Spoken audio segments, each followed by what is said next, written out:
Good morning, class 8. Here is your next question of the same worksheet, that is part 3, worksheet 3. We had done up to 13 question, right? And now I'm going to start with the 14th question. See what it is. The difference between the compound interest and simple interest on a certain sum of money at 6 into 2 by 3% per annum for 3 years is 46.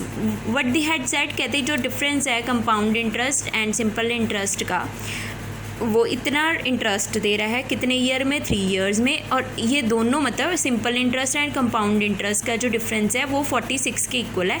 Find the sum. What we have missed means principal we didn't have. तो कैसे करना है, let's see.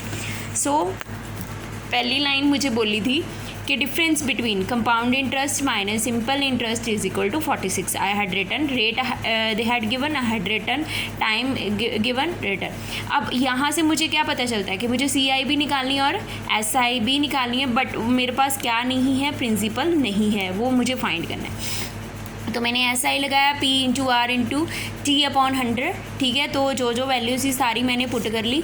ये मैंने 3 को 3 से cancel कर दिया, 0 0 से कट गई, 2 ने 10 को 5 पे कट कर दिया, और मेरे पास SI कितनी आ गई है, मेरे पास SI आ गई रुपीज़ P अपॉन 5. ठीक है, अब मैं CI निकालने जा रही हूँ, राइट. अब मैंने आपको बताया था जब हमारे पास प्रिंसिपल नहीं है तो हम अमाउंट और कंपाउंड इंटरेस्ट का इकट्ठा फार्मूला लगा सकते हैं, क्योंकि हमें पता है जो CI है वो किसके इक्वल होता है, amount minus principal. I use the formula amount, ये मैं आपको पहले ही एक्सप्लेन कर चुकी हूँ. ठीक है, फिर मैंने सेम उनमें सारी वैल्यूज़ पुट की है. ठीक है, यहाँ पे कटिंग होके 15 1/15 बच गया, तो इसका जब LCM लिया तो ये कितना बन गया, 16/15. अब मैंने इसको 3 टाइम मल्टीप्लाई किया दोनों को, ये 3 टाइम मल्टीप्लाई करके ये आ गया. फिर मैंने इधर LCM लेके इसको सॉल्व कर लिया और मेरे पास CI कितनी आ गई है, 721 अपॉन 375 प्रिंसिपल. P साथ में आ गया. अब फिर से मैंने स्टार्टिंग वाली ही टर्म, क्योंकि मैंने माइनस भी करके दिखाना है, मैंने इन दोनों की वैल्यूज़ जो निकाली है वो मैंने यहाँ पे लिख दी है. ठीक है, LCM ले लिया, P साथ में ही रखना है क्योंकि P ही हमने चाहिए फाइंड करना है. जब मैंने दोनों का पहले LCM लिया है तो मेरे पास यही आ गया, तो फिर मैंने LCM लेके ये सॉल्व कर लिया. जब इसको इससे माइनस किया तो 46 आ गया, P इधर रह गया, ये इधर चला गया, और 46 डिवाइड 46 कट गया, और प्रिंसिपल मेरे पास कितना आ गया ये. तो इट मीन्स मेरा रिक्वायर्ड सम कितना आ गया, 375. ठीक है, I hope so this one is clear. Now see that 15th question, what they are said, the difference between the compound interest and simple interest on the certain sum of money, this 1% 3 year, this ये same as it is 14 और 15 both are same. 14 I had done, 15 you will do yourself, and these question are very important. ये ही question ऐसे आते हैं paper में, कि ये आता है, एक ये आता है ऐसे वाला क्वेश्चन. ठीक है, या फिर ये ऐसे वाले क्वेश्चन. तो ये आपको अच्छे से अपने आप को प्रिपेयर कर लो, ये बहुत ईजी है. Next see 16 question, but they had the find the sum of amount and find the amount and compound interest. आपको कितना दिया हुआ है, ये दिया हुआ है. प्रिंसिपल आपको, रेट आपको ये दिया हुआ है. ठीक है, एंड 1 ईयर दिया हुआ है आपको टाइम. तो compounded semi annually, semi means half annually, it is the same as it is. ठीक है, तो सी कैसे करना है, ये 16 क्वेश्चन. प्रिंसिपल मैंने लिख लिया, रेट मैंने लिख लिया, क्योंकि सेमी है मीन्स हाफ एनुअली, तो मैंने 1/2 के साथ डिवाइड कर दिया. ठीक है, और टाइम को मैंने 2 से मल्टीप्लाई किया. ये आपको रूल्स मैंने डिस्कस किए हैं, ये आपको याद ही होगा. अमाउंट का फॉर्मूला लगाया, अमाउंट निकाल ली, see here it is, and उसके बाद मैंने CI निकाली, तो ये मेरा आंसर आ गया. उसके बाद जो 17th क्वेश्चन है, Mr. Arora borrowed this one from the bank and start play school.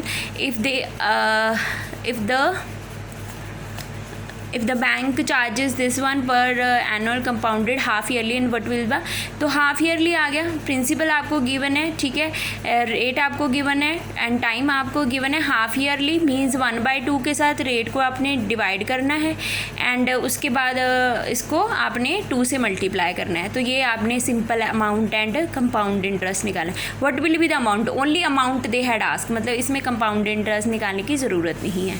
उसके बाद आ गया Meera lent out this 9 month आ गया. तो ये आपने क्वार्टरली आ गया, राइट. तो मंथ एंड क्वार्टरली है. मंथ में हम क्या करते थे, मंथ में हम रेट को 4 से डिवाइड करते थे. ठीक है, एंड टाइम को 4 से मल्टीप्लाई करते थे क्वार्टरली के कारण, राइट।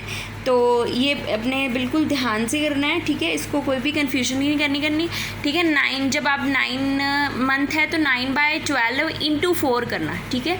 तो बाकी सेम एज इट इज़ आपने क्या निकालना है, इसमें से अमाउंट ही निकालनी है, amount he, but the amount they had asked, इसमें भी कंपाउंड इंटरेस्ट निकालना है। इसमें इन्होंने लिखा है find the compound interest and amount, this one for the 6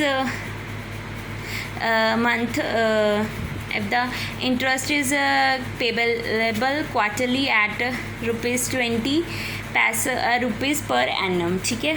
तो इसमें क्या है, आपको प्रिंसिपल गिवन है, रेट आपको गिवन है कितना 20%, एंड क्वार्टरली है, फिर इसने 4 से डिवाइड हो जाना रेट ने, एंड उसके बाद टाइम आपको दिया हुआ है 6 मंथ।